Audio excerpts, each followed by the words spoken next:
Our scripture lesson this morning is going to be from Luke chapter 10, verses 25 through 37. Many, maybe all of you have heard it before. It's the parable of the Good Samaritan. As you listen to it, one of the things you need to remember is that when they say the traveler was going down to Jericho, they meant going down. And something like 12 or 20 miles, somewhere in there, it's not a big distance, it drops over 1,200 feet. That's a pretty good jump. And this road was twisty, it was curvy, lots of rocks, very, very dangerous because criminals would hide behind the rocks and jump out and beat people up and all that good stuff. Not to mention the wild animals that might have been around. So let me find it here. Parable of the Good Samaritan. On one occasion, an expert in the law stood up to test Jesus. Teacher, he asked, what must I do to inherit eternal life? What is written in the law? He replied. How do you read it? He answered, love the Lord your God with all your heart and with all your soul and with all your strength and with all your mind. And love your neighbor as yourself. You have answered correctly, Jesus replied. Do this and you will live. Now this little sidebar here. This lawyer doesn't know when to be quiet. He's got his answer and he should go on, but he says, as we know, he wanted to justify himself, so he asked Jesus, and who is my neighbor? In reply, Jesus said, a man was going down from Jerusalem to Jericho when he was attacked by robbers. They stripped him of his clothes, beat him, and went away, leaving him half dead. A priest happened to be going by the same road, and when he saw the man, he passed by on the other side. So too a Levite, when he came to the place and saw him by the other side, passed him by on the other side. But a Samaritan, as he traveled, came where the man was, and when he saw him, he took pity upon him. He went to him, bandaged his wounds, pouring on oil and wine. Then he put the man on his own donkey, brought him to the inn, and took care of him. The next day he took out 2 denarii and gave them to the innkeeper. Look after him, he said, and when I return I will reimburse you for any extra expense you may have. Which of these 3 do you think was a neighbor to the man who fell into the hands of robbers? The expert in the law replied, the one who had mercy on him. Jesus told him, go and do likewise. And then I want to add a second scripture reading. It's from the second letter of Timothy that Paul wrote to him. It's in the 1st chapter. It says, I thank God whom I serve as my ancestors did. With a clear conscience as night and day, I constantly remember you in my prayers. Recalling your tears, I long to see you and so be filled with joy. I am reminded of your sincere faith, which first lived in your grandmother Lois and in your mother Eunice, and I am persuaded now lives in you also. For this reason, I remind you to fan into the flame the gift of God which is in you through the laying on of my hands. For the Spirit of God does not give us, make us timid, but gives us power, love, and discipline. So do not be ashamed of the testimony about our Lord or of me, his prisoner. Rather, join me in suffering for the sake of the gospel. And that ends the reading like that. Now, you're either going to get a message that's a lot shorter than Caroline's, or a lot longer. We're not sure which way, or I'm not sure which way it's going to go. She did wake up this morning, probably around 4 or so, and said her face was just pounding. So, what from? I don't know. She just said, can you cover for me? I said, I suppose so. It's been a while since I've been up here. I think the last time I was actually in a pulpit was the last time I was here preaching. So if I have a lot of the owns, if I have spots where I don't know where I'm going or what I'm saying, didn't go into my files or anything. This is totally off the top of my head. For the most part, I've been thinking for the last 5 hours, okay, what can I do? and you know how there's times when, maybe not just for preaching, but for anything, before I go any further, with couples, what is the hardest decision to make? What color car to buy? What color car to buy? Okay. Well, I didn't hear that one. That's exactly what I was thinking.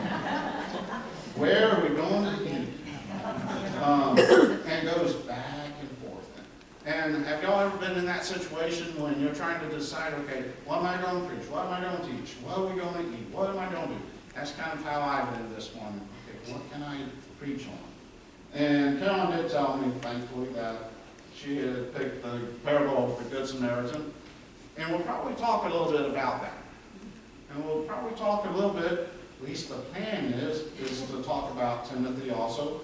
You know, this is a church, and you're here to worship God and learn about Him, so hopefully the preacher at least uses the Scripture for something. But I may step on some toes this morning. Hopefully I don't, but I may.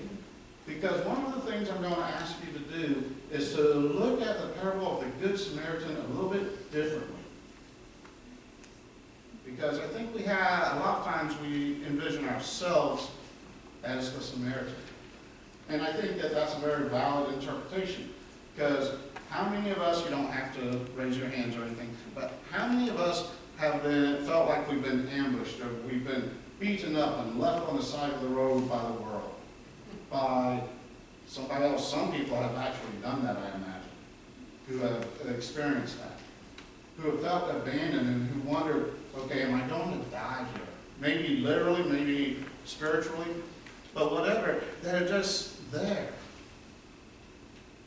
And they're waiting for someone to come and help them.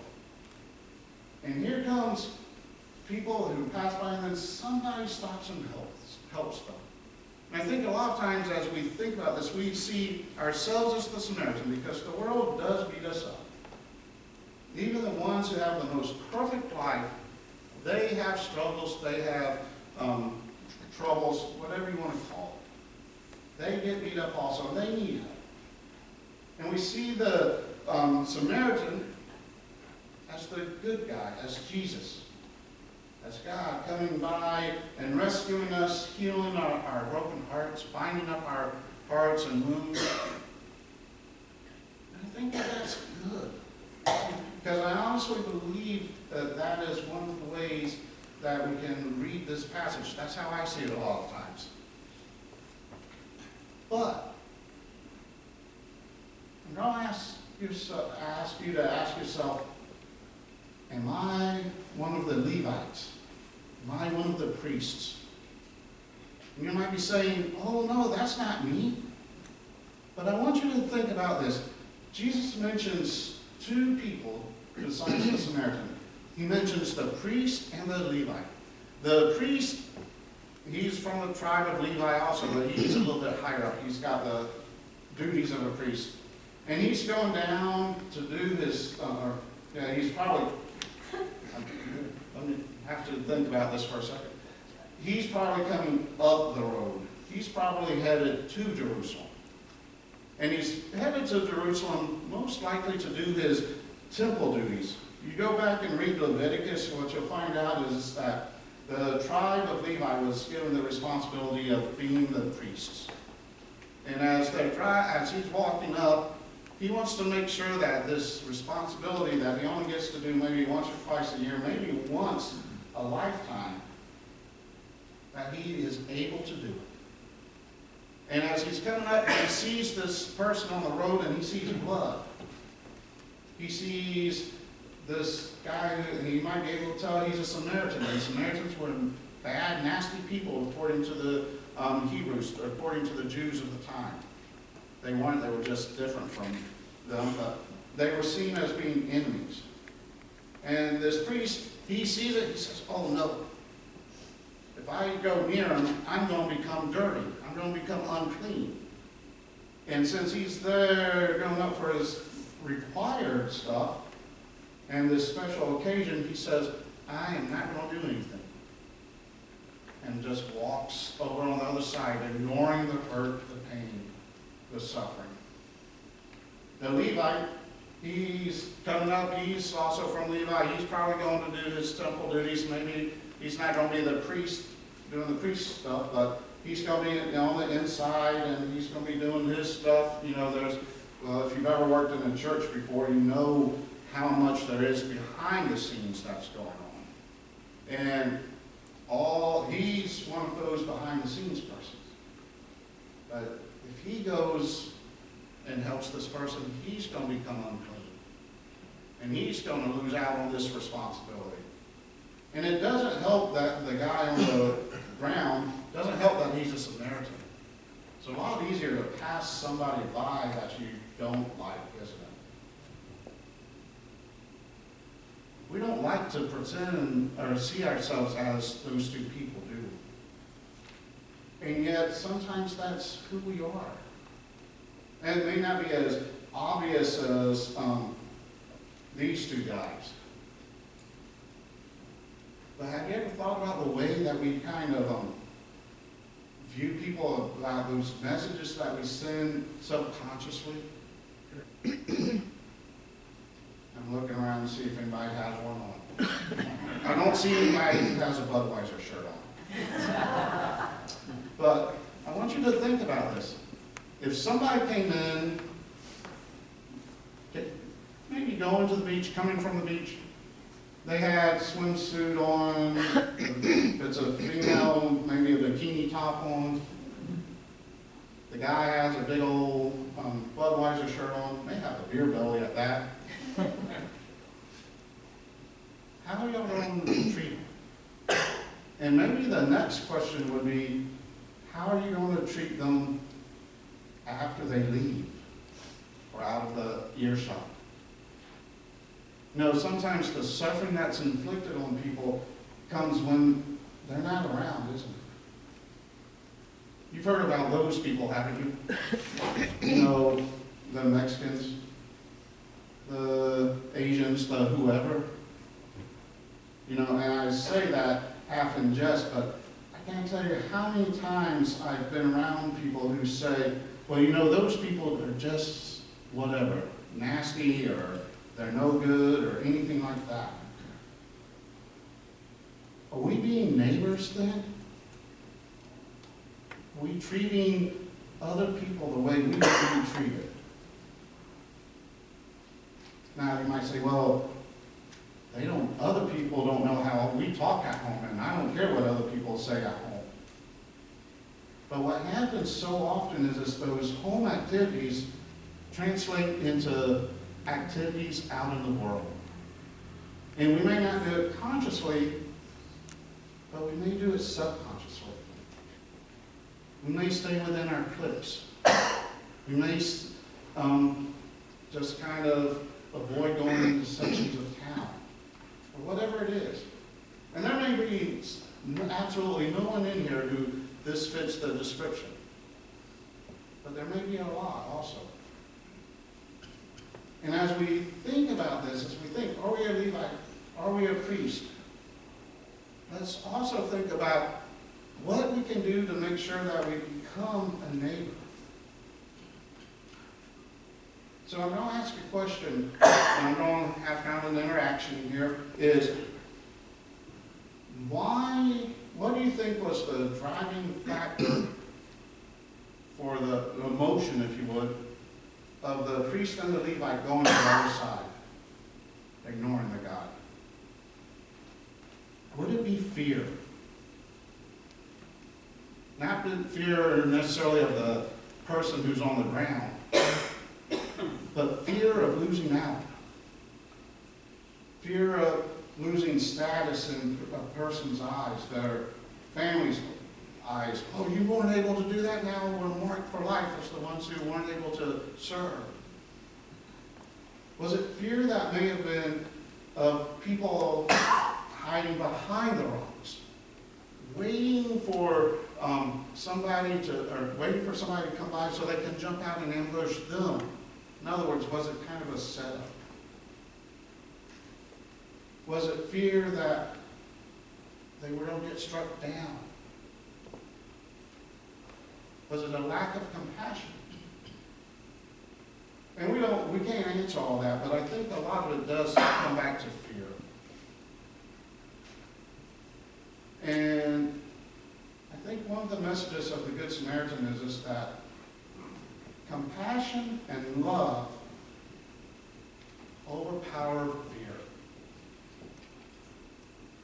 I know that's sometimes hard to believe because I think we've all been in those situations where we've been scared.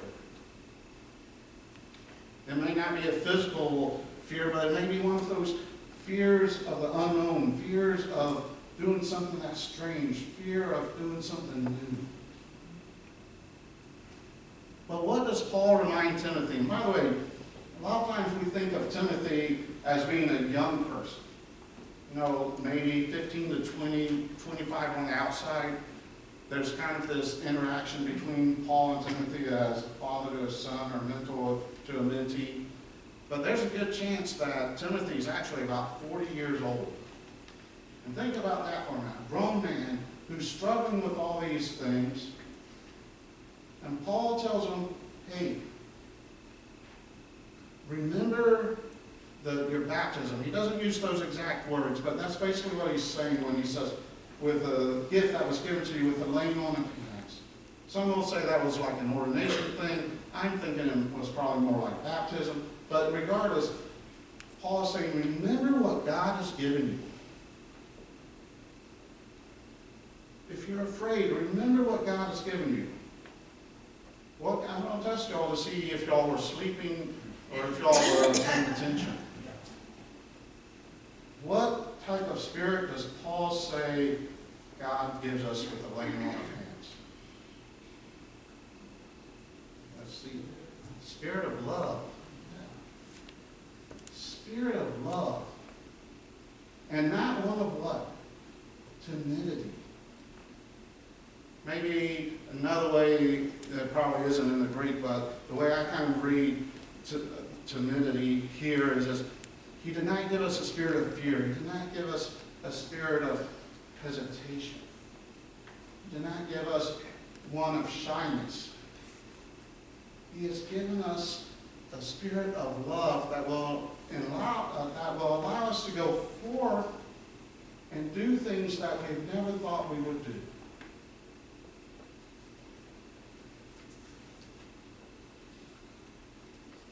What are some of the things that you have a hard time doing? And maybe not just in the church, but outside the church. Maybe it's hard things doing, how can I say it?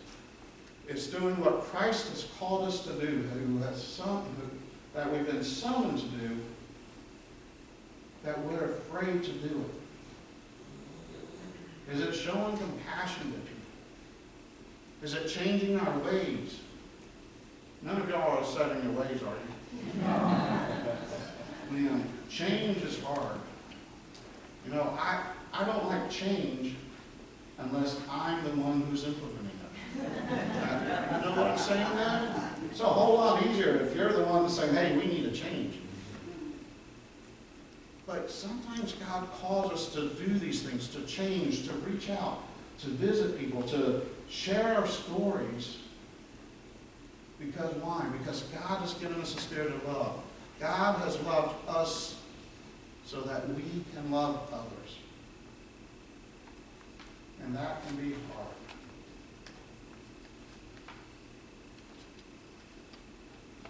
I think also one of the hardest things that we have to do is to love ourselves. You ever notice that there's those passages in the Bible that remind us of that? Especially the lawyer answers, love the Lord your God with all your heart, all your mind, all your soul, all your strength, and your neighbor as yourself. Is it easier to love somebody if you love yourself? Is it easier or is it harder if it's to love somebody if you don't love yourself? Think about that for a minute. Loving comes from the heart. Comes from God into the heart and then out of the heart. And sometimes we are too hard on ourselves, aren't we? Sometimes the Levite or the priest who beats us up is not necessarily somebody from the outside, but it's ourselves. You don't have to raise your hands on this one either, but have any of y'all ever done something and 50 years later you're still thinking about it, about what you couldn't do or what you should have done? Your readings, oh, I feel so bad about this. Any of y'all ever been told you're no good? You're too big, you're too little, you're stupid. And somehow that gets into our being. I think I might have mentioned this whenever I preached here last, but one of the things that I can't stand is in classes, or in households for that matter, kids being told that they're stupid or dumb. I had a confirmation student, 7th, 8th grade, somewhere in there. I asked the whole class a question about basically how do you see yourself, or I take that back. He answered a question and it was basically, well, I'm stupid. Well, why do you say that? Because this kid wasn't stupid. Well, my mom and dad tell me I'm stupid. And that hurts. I mean, words have power. But can you imagine the kid growing up? How is he going to feel about himself? How would you feel if you heard your parents say you're stupid? Some of you may have actually experienced that. And I hope you have. But if you have, I'm hoping that you've been able to overcome that and come to see yourself as somebody who's been uniquely gifted by God, who has their own strengths, who has their own weaknesses, but who is still loved and who can love themselves because God loves us. God did not give us a spirit of timidity. And this has something to do also with going out into the world. If somebody knocks on your door at 9 a.m. on Saturday morning, what's your first thought? Is it Jehovah's Witnesses or Mormons? And how many of y'all will say, I am never going to do that? I don't like it, so I'm never going to do it. Or how many of y'all say, man, I wish I had the courage to do that? Well, guess what? We may not be called. Some people all are called, even in the United Methodist Church, to go door to door. We may not be called to that. But we all are called to share God's love, even if it makes us uncomfortable. Now, if we see Jesus there as being the Samaritan who comes and rescues us, what do we say we are? We say we are followers of Jesus Christ. And why are we followers of Jesus Christ? Because God loved us first. And we are responding to his love.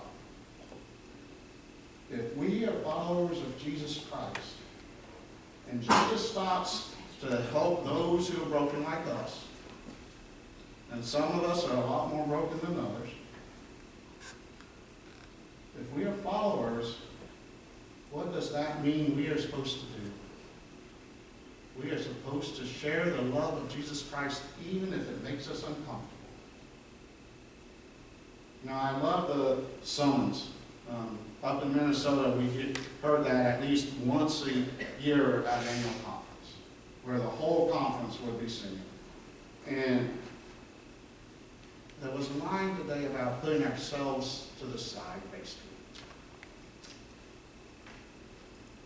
Sometimes love of God requires us to step to the side and put our spirit to the side, our first inclination, and allow the Spirit of God to lead us forward into those situations that may be uncomfortable, that may seem dangerous.